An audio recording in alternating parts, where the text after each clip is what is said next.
শুভ দুপুর বন্ধুরা।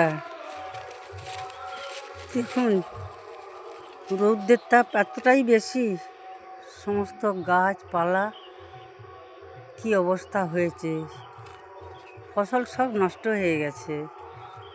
গরু বাছুর এই পুকুরের আছড়ে আছড়ে ঘুরছে, গাছের তলায় এসে দাঁড়িয়ে যাচ্ছে যত গরু বাছুর।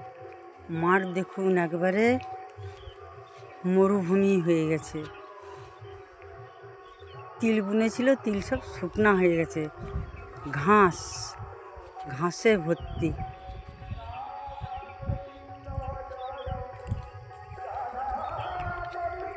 সমস্ত গাছপালা রোদের তাপমাত্রা বেড়ে গেছে, মানুষের ক্ষতি হচ্ছে, অনেক কিছু ক্ষতি হয়ে যাচ্ছে না, টিকতে পারা যাচ্ছে না, এত গরম। কোনো মানুষ ঘরের মধ্যে নাই। আমাদের এই পুকুরের পাড়ের দিকেই অধিকাংশ মানুষই বেরিয়ে আসছে। যত গরু বাছুর সব মাঠে ছেড়ে দিয়েছে, সকালে সব এসে এখানে ঢুকে গেছে।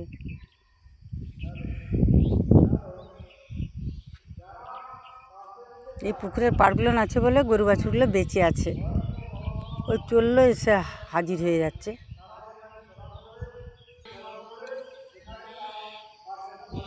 এই সমস্ত এসে কলাই গাছারা লাগিয়েছিল, সমস্ত কলাই গাছারা সব শুকনো হয়ে গেছে।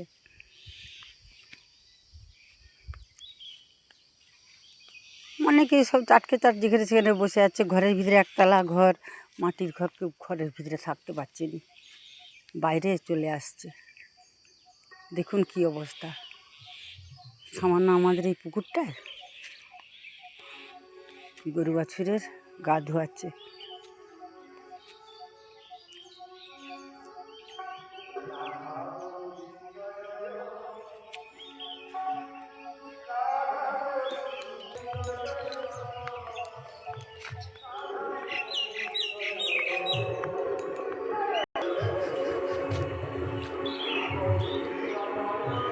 জল একবারে মরে গেছে, জল দূষিত হয়ে গেছে।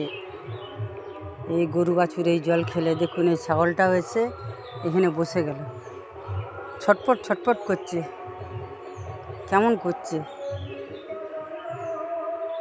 এইসব জলকে গরু বাছুর খেয়ে গরু বাছুরেরও শরীর খারাপ হয়ে যাবে।